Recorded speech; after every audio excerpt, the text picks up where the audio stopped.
The next method of solving systems of equations is elimination. So the goal of elimination is to eliminate a variable by combining the two equations.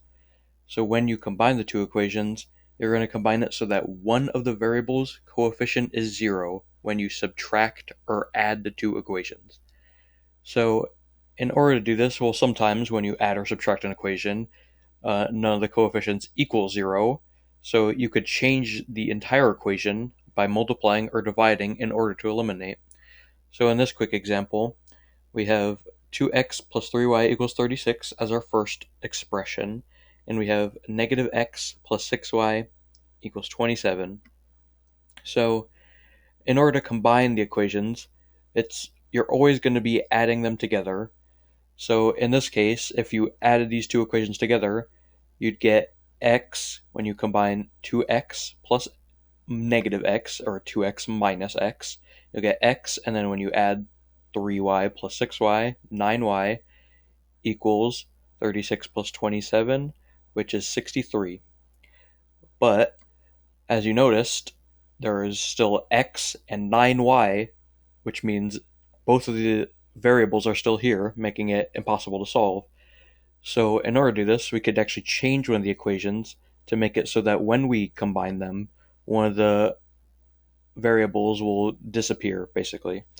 So in this one, what we could do is multiply the second equation by 2 in order to eliminate x, because after we distribute this 2, we'll see that instead of being negative x, it'll be negative 2x, and when we combine them, it'll be 2x minus 2x, which is 0, leaving us with just the 6y. But the thing you want to remember is you have to multiply the entire equation by the coefficient you're trying to multiply by in order to eliminate. So we'll also be left with 12y and 54.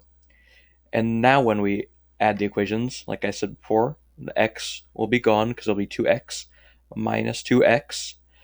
But now it'll be 3y plus 12y, giving us 15y.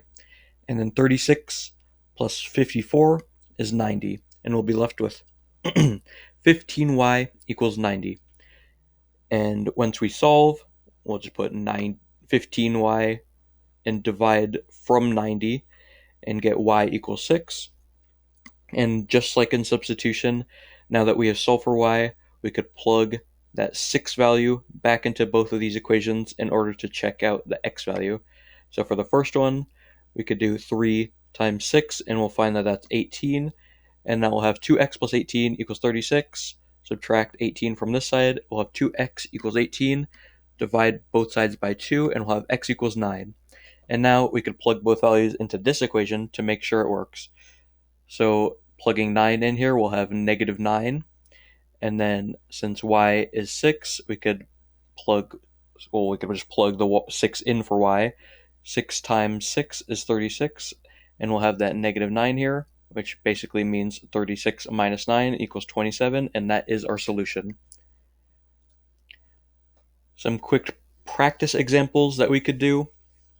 If you want to pause and do these by yourself, I will go over them right now, but maybe I just thought, like, for these ones, I left the solution in, but these ones I left it out so you could practice. But we'll do this real quick too. So this one, I said to solve by elimination.